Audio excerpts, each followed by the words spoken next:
कैसे होगी? तो कहा मोक्ष की प्राप्ति होगी। भगवान की कहते हैं कि मम दर्शन फल परम अनुपा जीव पाओ निज सहज स्वरूपा, कि मेरा दर्शन हो जाए तो जीव मोक्ष को पा जाए। पहला उपाय ये हो गया कि भगवान का दर्शन हो जाए तो जीव अपने स्वरूप में आ जाएगा। दूसरा उपाय क्या है?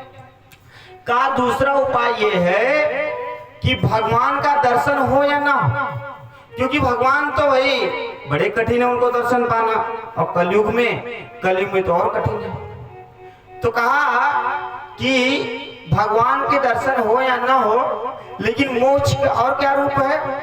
तो कहा मोक्ष का स्वरूप ये है कि मनुष्य का बंधन होता कैसे, कहा मनुष्य इस धरती पर आता कैसे, कहा कि माँ के गर्भ में आकर के तब वो संसार में जन्म लेता है।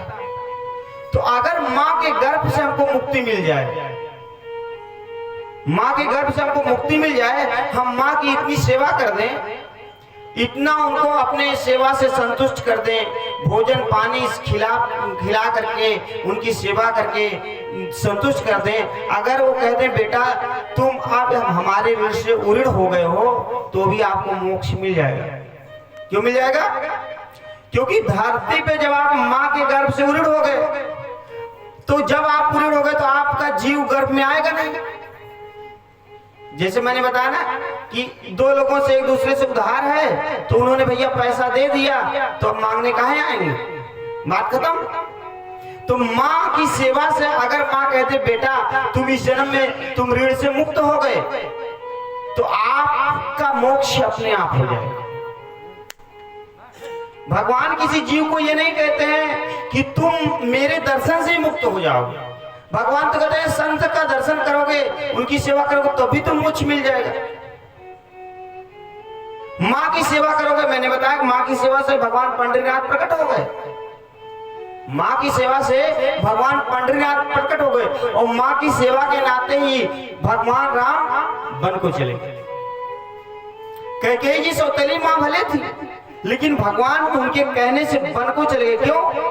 क्योंकि भगवान जानते हैं कि गृहस्थों को ये उपदेश देना है कि माँ को अगर वो सर्वोपरि मानेंगे तो उनका कल्याण हो जाएगा, हमको मानने की जरूरत नहीं। ये जरूरी नहीं कि आपका प्रधानमंत्री से संपर्क हो, मुख्यमंत्री से संपर्क हो, सबसे संपर्क हो, तभी जाकर के जो है कि आपका काम होगा ना।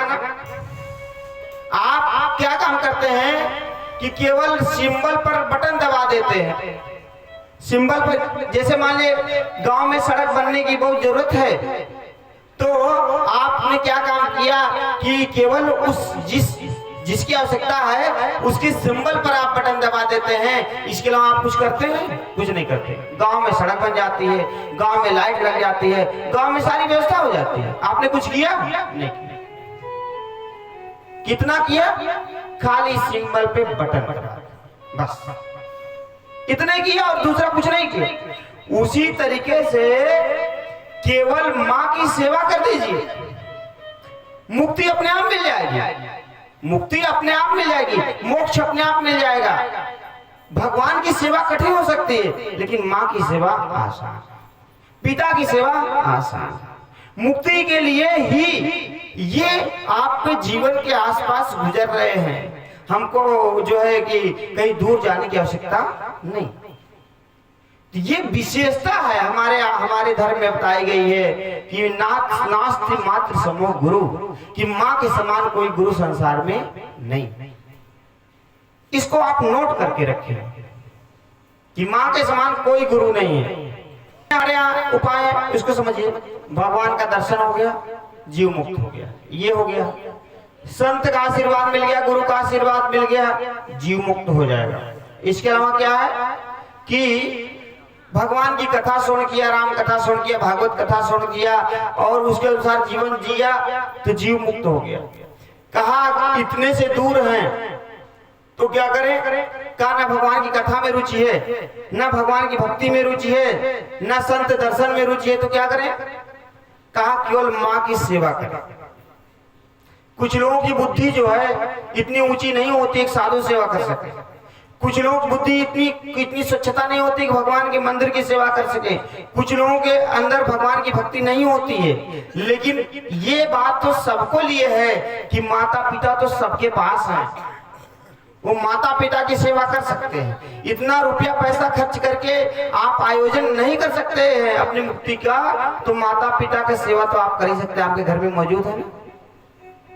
तो ये विशेषता हमारा धर्म बताता है कि मुक्ति के लिए आपको कोई एक ही उपाय की जरूरत नहीं है, आपको अनेक उपाय मिले हुए हैं। और माँ जिस दिन कह देगी बेटा तुम हमारे ऋण से मुक्त हो गए, उस दिन आप संसार में आपको गर्भ में कोई स्त्री धारण करेगी, क्योंकि माँ आपको मुक्त कर दिया तो आप समस्त स्त्रियों के गर्भ से मुक्त हो गया जीव, समस्त स्त्रियों के गर्भ से मुक्त हो गया जीव, अगर माँ ने आपको उऋण कर दिया तब। और माँ ने उऋण नहीं किया तो आप सन्यासी बन जाए, आप कुछ ही बन जाए, लेकिन आप फिर से जन्म लेते रहेंगे। जन्म जन्म मुनि जतन कराई, मुनि जतन कराई। मुनि जतन कराई माने जो जीवन को मौन में बना चुके हैं, जो जीवन के अंतः स्थल पर मन में प्रवेश कर चुके हैं, उनका जन्म हो जा रहा है। हमारा क्या बात, जो जीवन जो अपने मन बुद्धि चित्त अहंकार को एक करके मौन हो गए, उनका जन्म हो जा रहा है। क्यों जन्म हो रहा है? क्योंकि माँ के ऋण से उऋण नहीं हुए ना, इसलिए जन्म हो गया। हमारे यहाँ हमारे अयोध्या में आप आएंगे तो अयोध्या में एक बिहौती भवन है, ये गोलाघाट के आसपास पड़ता है। तो वहां पर श्री जानकी मैया जो है एक बच्चे में प्रकट हो गई। प्रकट होने माने कि आवेशावतार हो गया। जब आवेशावतार हो गया तो उन्होंने क्या काम किया कि जो संत लोग जो उनसे पूछते थे सबके भविष्य के बारे में बताती थी। तो एक महात्मा थे, उन्होंने पूछा कि माता जी ये बताइए आप कि हम इस जन्म में भगवान की भक्ति तो करते हैं, दिन रात उन्हीं में लीन रहते हैं, तो क्या इस जन्म में हमारी मुक्ति हो जाएगी? माता जानकी जी से उन्होंने पूछा कि ये बताइए हम खूब भगवान की भक्ति करते हैं, क्या इस जन्म में हमारी मुक्ति हो जाएगी? तो मैया ने कहा कि देखो इस जन्म में तुम्हारी मुक्ति नहीं होगी, क्योंकि तुम माता के ऋण से अभी उऋण नहीं हुए हो, अभी तुमको एक जन्म और लेना पड़ेगा। माँ की सेवा करोगे, माँ की सेवा बर्दाश्त से उनको संतृप्त करोगे, उनका आशीर्वाद मिलेगा, तब अगले जन्म में तुम मुक्ति मिलेगी, नहीं तो अभी मुक्ति मिलने वाली नहीं। माने संत थे, बहुत अच्छे संत थे, भजनानंदी महात्मा थे। लेकिन मैंने कहा जन्म जन्म मुनि जतन कराही। जन्म जन्म का क्या अर्थ है? जन्म जन्म का यही अर्थ है कि आप कितना भी उच्चतम आध्यात्मिक अवस्था में पहुंच जाइए, आप ब्रह्म दर्शन कर लीजिए, लेकिन माँ के ऋण से उऋण नहीं हुए तो गर्भ में माँ के ऋण से उऋण नहीं हुए तो गर्भ में आना पड़ेगा।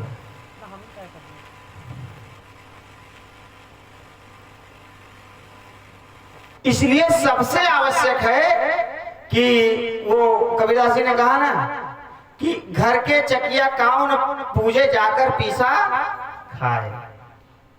कहा ना कि कांकर पाथर जोड़ के मस्जिद लिया बनाए, कैसे वो दोहा है, बहुत पुराना पहले बोलते थे। तो क्यों इतना कि घर के चकिया कौन पूजे जाकर पीसा खाए। तो कहने का मतलब यह है कि हमको अगर मुक्ति के लिए विभिन्न प्रकार के सांगोपांग हमारे पास मौजूद नहीं है, तो केवल माँ के चरणों की सेवा करें, उसी से हमारा कल्याण हो जाएगा। भगवान का दर्शन नहीं मिलेगा तब भी आपका कल्याण हो जाएगा। इससे सरल उपाय दुनिया में कुछ है ही नहीं, इससे सरल उपाय कुछ भी नहीं है। लेकिन हम लोग माँ को माँ नहीं समझते हैं। बेटियां हैं, पढ़ने लिखने में हो गई, एमए बीए करने लगी, तो क्या हुआ, कहेंगे अब मैया तुम बनाओ, हम जो है पढ़ाई कर रहे हैं। माँ से सेवा लेती है। बताइए, बुजुर्ग माँ है, 30 40 50 साल उसकी उम्र हो गई है, अब आपकी युवावस्था है, तो माँ आपको बना के खिलाए। हम तो ट्रेन में यात्रा करते, मैंने देखा एक दरोगा हो गई थी, कोई कन्या युवती दरोगा का थी, और मैया को अपने बैग दे दिया। बुजुर्ग माँ अपना सेखी बघार रही है? हाँ सही बता, हमको देख के दे आ रही थी, और अपना सेखी बघारे पे दरोगा लोगों का अपना जान ही रहे हैं। क्या अप टू डेट होते हैं, अपना सेखी बगा रही है, हम अब बैग दे दिया माँ को, माँ बेचारी अपना लटकाए। इतना होते हुए भी माँ के मन में ये भाव नहीं आ रहा है कि ये हमारे साथ गलत कर रही है। कितनी दयालु मातृत्व में कितनी दयालुता है। बिटिया कहेगी मम्मी मेरा कपड़ा साफ कर दो, मम्मी ऐसा कर दो, लेकिन मम्मी को ये भावना, माँ को ये भावना नहीं आती कि बेटी हमारे साथ गलत बिहेव कर रही है। यही कितनी दयालुता है माँ की, कितनी कौड़ा है कि मतलब ये गलत बात। दूसरा कोई होता तो कह देता कि हम क्यों, बड़ी हो गई बेटी, सयानी हो गई, काम करो है? बिटिया पढ़ रही है, माँ को बड़ी खुशी है हमारी बेटी पढ़ रही है, तुरंत जो भी काम करना झाड़ू बहारू खुद कर लेगी, बेटी तुम पढ़ो। लेकिन ऐसा देखकर भी बेटी के अंदर ये भावना नहीं उदय होती कि अब हम बड़ी हो गए हैं, जब तक यहाँ है तब तक अपनी माँ से सेवा न। ये भावना बेटी के ऊपर नहीं। बेटी सोचती है माँ हमारे कितना, मम्मी ये नहीं कर रही, मम्मी वो नहीं कर रही हो, मम्मी ये नहीं तो कहा, मम्मी तो नौकरानी है का। ये गलत सोच, इस तरीके से हम जो बिहेव कर रहे हैं परिवार में, ये हम अपने माँ को समझिए कि अंदर से भगवान नाखुश हो जाते हैं। माँ भले ना नाखुश हो, माँ तो इतनी दयालुता उसके अंदर होती है कि वो मरते दम तक सेवा करती रहेगी। इतनी उसके अंदर कौड़ा, इतनी ममता समाहित होती है कि बिटिया पढ़ के आएगी तो उसका बैग उठा कर ले जाकर रख देगी, हैं?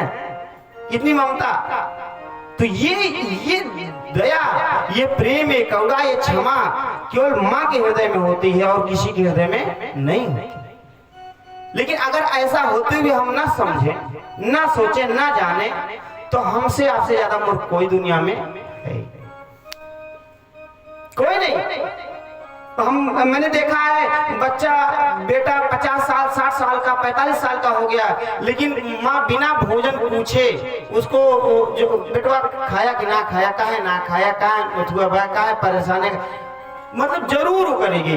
अब उसको चलने भर की क्षमता नहीं है, पैरुख नहीं है कि हम वो करें, लेकिन वो खिला के छोड़ेगी, पूछ के छोड़ेगी। लेकिन बेटों के अंदर कभी दया नहीं, माँ को पूछे भोजन की कि नहीं की, क्या नहीं की, वो तो बस वही रुपया और पत्नी। श्रद्धा खा ले गई, पत्नी और पैसा, ये दोनों ने श्रद्धा खा ली। तो माँ के समान कोई तीर्थ नहीं है, कोई गुरु नहीं है, कोई भगवान नहीं है, कोई धर्म का मजबूत स्तंभ नहीं है। इसलिए जीवन में माँ की अगर हम सेवा कर लें और माँ का आशीर्वाद हमको मिल जाए तो हमारा जीवन यहीं पर तर जाएगा। हमको किसी भगवान की आवश्यकता नहीं, ये मेरी गारंटी। बोले वृंदावन बिहारी लाल की, श्री हनुमान जी महाराज की। आइए आपको